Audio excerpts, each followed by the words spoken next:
ایک بزرگ نے ایک واقعہ لکھا ہے تلبیس ابلیس کے اندر. وہ فرماتے ہیں کہ شیطان کہتا ہے کہ میرے سارے وار کھالی جا سکتے ہیں، لیکن جب عورت اور مرد اکٹھے بیٹھے ہوں اور وہ تیر جو میں چلاتا ہوں وہ میرا کبھی خطا نہیں جاتا.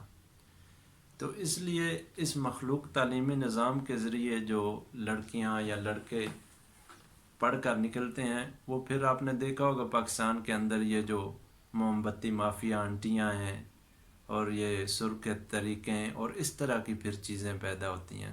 حالانکہ اسلام صرف یہ نہیں کہ دنیاوی تعلیم کو کہتا ہے، اسلام کہتا ہے دینی تعلیم کو بھی مخلوط نہیں ہونا چاہیے. اب ہمارے ہاں بعض لوگ جو ہیں سہولت کے طور پر قاری حضرات وغیرہ کو وہ اپنے گھروں میں بلا لیتے ہیں بچوں کو پڑھانے کے لیے، حالانکہ یہ نظام بھی غلط ہے. بچیوں کو عالمہ وغیرہ سے پڑھنا چاہیے اور بچوں کو جو ہے وہ مردوں کے پاس پڑھنا چاہیے، یعنی کہ بچیاں جو ہیں عورتوں کے پاس پڑھیں اور بچے جو ہیں مردوں کے پاس پڑھیں. یہ اسلام کا اصل بنیادی نظام ہے. اب کیا ہوتا ہے، قاری حضرات گھر پڑھانے جاتے ہیں بچے یا بچی کو، تو گھر والے تو خدمت کرتے ہیں کہ قاری صاحب ہیں قرآن پڑھانے آئے ہیں. تو بعض دفعہ ایسا ہوتا ہے کہ کئی قصے ایسے بعد میں پتہ چلا قاری صاحب کا معاشقہ چل پڑا ہے بڑی بہن کے ساتھ یا امی کے ساتھ یا گھر کے کسی اور فرد کے ساتھ. تو اس لیے اسلام ان چیزوں سے منع کرتا ہے.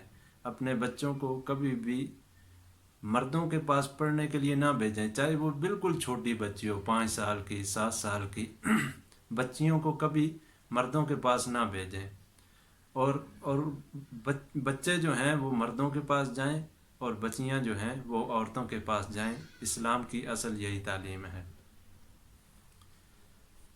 اصل میں یہ کام تو ریاست کا ہے کہ ان چیزوں پہ روک تھام کی جائے. ان کالج اور یونیورسٹیوں کی اسلامی نظام تو الحمدللہ مدارس وغیرہ تو نظام ہے ہی علیحدہ کہ بچیوں اور بچوں کے مدارس علیحدہ علیحدہ ہیں. تو ہماری دنیاوی تعلیم کے اندر تھوڑا بگاڑ پیدا آ گیا ہے. تو یہ اصل میں کام ریاست کا ہے. ریاست کو چاہیے کہ وہ اس پر روک تھام کرے اور اس کے اندر جو ہے وہ کچھ ایسے قوانین لائیں کہ مخلوط تعلیمی سسٹم جو ہے یہ ختم ہونا چاہیے. لیکن اس وقت کے جو حکمران ہیں ان سے یہ امید نہیں رکھی جا سکتی، یا پاکستان کے آج تک جتنے حکمران آئے ہیں ان سے امید نہیں رکھی جا سکتی، کیونکہ یہ لوگ خود جو ہیں ایسے نظام سے آئے ہیں. یہ خود مخلوط تعلیمی نظام کالج اور ایسے یونیورسٹی سے پڑھے ہوئے ہیں کہ ان سے اس کی امید نہیں کی جا سکتی. اور ان میں سے بعض جو ہیں وہ خود دین بیزار لوگ ہیں، ان کے ذہن جو ہیں وہ سیکولر ٹائپ ہیں، ملحد ٹائپ ہیں. تو اس لیے ان سے اس کی امید نہیں کی جا سکتی. اور پھر دوسرا، ملک کے اندر یہ جو جمہوری نظام ہے، یہ نظام بذات خود جو ہے اس مخلوط تعلیمی نظام کو سپورٹ کرتا ہے، کیونکہ یہ جمہوری نظام ایک کفریہ نظام ہے اور وہ کفر کی جتنی بھی چیزیں ہیں ان کو یہ نظام سپورٹ کرتا ہے. تو اس لیے اس نظام کا بھی ختم ہونا ضروری ہے. جب تک ملک کے اندر سے یہ جمہوری نظام ختم نہیں ہوگا تو اس طرح کی یہ جو ملک کے اندر چیزیں جو بگاڑ پیدا کر رہی ہیں یہ کبھی ختم نہیں ہو سکتی. یعنی کہ جمہوری نظام کے ہوتے ہوئے بہتری کی کوئی امید نہیں ہے. اس لیے لوگ کہتے ہیں کہ آپ ہمیشہ ہر ویڈیو کے اندر بعد میں جمہوری نظام کے اوپر آ جاتے ہو. تو میں اپنے دوستوں سے کہتا ہوں کہ اصل میں مسئلہ ہی جمہوری نظام ہے. اگر نظام ٹھیک ہو، مثال کے طور پر ایک آدمی نماز پڑھتا ہے، تو اگر نماز کے جو 13 فرائض ہیں وہ سارے صحیح ہوں گے تو اس کی نماز قبول ہو جائے گی. اور مثال کے طور پر نماز کے لیے ایک فرض ہے جگہ کا پاک ہونا. اب ایک آدمی آ کے نماز پڑھتا ہے لیکن جگہ پاک نہیں، حالانکہ وہ ہے وقت کا ولی، سب سے بڑا اللہ والا ہے. تو وہ آ کے اس جگہ کے اوپر نماز پڑھتا ہے تو اس کی نماز نہیں ہوگی کیونکہ جگہ پاک نہیں ہے. اور اگر جگہ پاک ہے تو چور بھی زانی بھی آ کے نماز پڑھے گا تو ہو سکتا ہے اللہ کے ہاں اس کی نماز قبول ہو جائے. تو اس لیے جیسے جگہ کا پاک ہونا ضروری ہے، اسی طرح ایک ریاست کے اندر نظام کا پاک ہونا ضروری ہے. جب تک نظام صحیح نہیں ہوگا تب تک چیزیں صحیح نہیں آ سکتی. تو اس لیے ملک کے اندر صحیح نظام کا ہونا ضروری ہے. جس دن صحیح نظام ملک کے اندر آ جائے گا تو انشاءاللہ یہ سارے جو سسٹم ہماری خرابی ہے، یہ مخلوط تعلیمی نظام، عدالتی نظام، اور جتنے بھی ملک کے اندر یہ جو بگاڑ چیزیں پیدا کر رہی ہیں، یہ ساری انشاءاللہ خود بخود ٹھیک ہو جائیں گی. ملک کے اندر نہ چوری رہے گی، نہ چکاری رہے گی، امن ہوگا ہر طرف، کوئی قتل و غارت نہیں ہوگی. انشاءاللہ ہر چیز جو ہے ٹھیک ہو جائے گی. تو اس لیے آپ لوگ بھی ایک تو اس ووٹنگ سسٹم کا بائیکاٹ کریں، یہ ووٹ نہ دیں.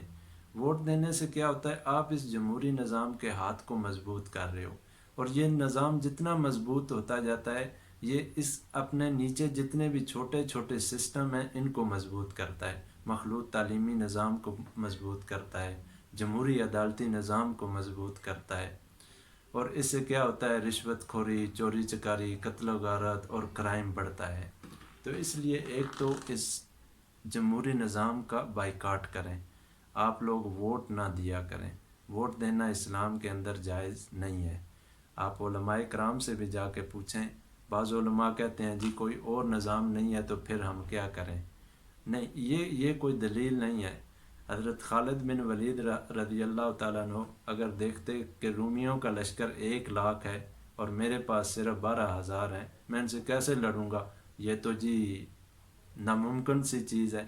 نہیں، اللہ تعالیٰ پر بعض چیزوں کو بھروسہ کر کے کرنا پڑتا ہے. ایک تو آپ اس نظام کا بائیکاٹ کریں اور ووٹ نہ دیں، ووٹنگ سسٹم سے اجتناب کریں. اور دوسرا اللہ تعالیٰ سے دعائیں مانگیں کہ اے اللہ، جو تم نے اپنے نبی صلی اللہ علیہ وسلم کے ذریعے اس دنیا کے اندر ایک شرعی نظام بھیجا تھا، ایک سسٹم بھیجا تھا انسان کو زندگی گزارنے کے لیے، یا اللہ ہمارے ملک میں بھی وہ نظام نافذ پیدا فرما.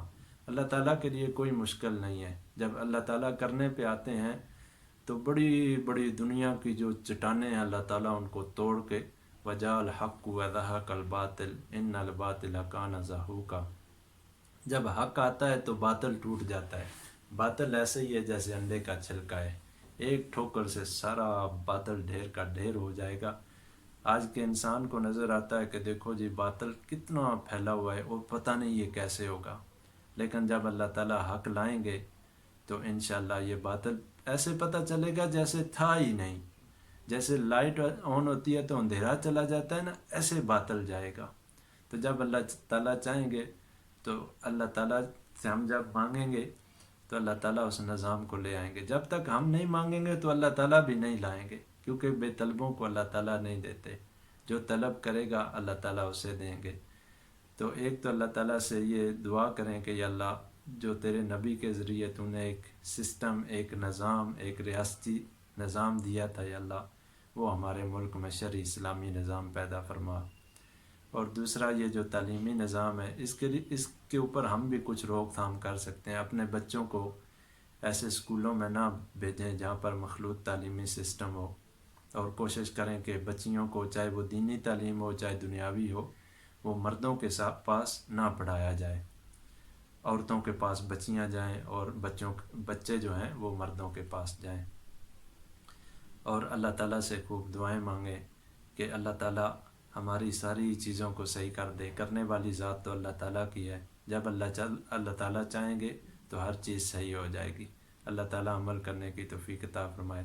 آپ سے گزارش ہے کہ آپ ہمارے اس چینل کو سبسکرائب کریں، لائک کریں اور دوسروں تک شیئر کریں. انشاءاللہ. جزاکم اللہ خیر.